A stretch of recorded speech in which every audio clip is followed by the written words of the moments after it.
மகாபாரதம் வீட்டுல இருந்தா சண்டை வருமா சாமி? அதாவது சார், தானே மருந்து உட்கொள்வது தன்னுடைய அழிவுக்கு வித்தாகும் அப்படின்ட்டு மருத்துவத்துறையில ஒரு கருத்து சொல்லுவாங்க.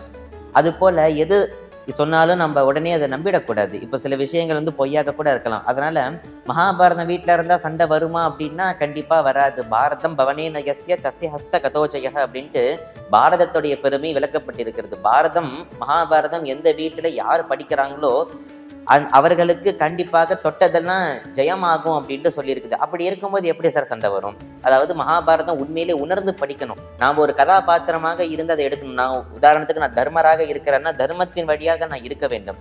ஒவ்வொரு கேரக்டர் நம்ம இன்ஸ்பிரேஷனா நம்ம எடுத்துக்கலாம். அது உண்மையா பொய்யா அப்படிங்கறது ஆராய்ச்சிக்கு நம்ம போகக்கூடாது. மகாபாரதம் புராணங்கள் கதைகள் எல்லாமே வந்து ஒரு இன்ஸ்பிரேஷன். நம்ம இப்படிலாம் போனோம்னா நமக்கு இத்தனை கெட்டது நடக்கும், இப்படியெல்லாம் போனா நமக்கு இத்தனை நன்மைகள் நடக்கும் அப்படின்ட்டு நமக்கு ஒரு கதையை வழிகிற நம்ம எல்லாம் பார்க்கறதுக்கு எளிமையா புரியணுங்கிறதுக்காக இறைவனால் கொடுக்கப்பட்டதுதான் இந்த இதிகாச சரித்திரங்கள் எல்லாமே.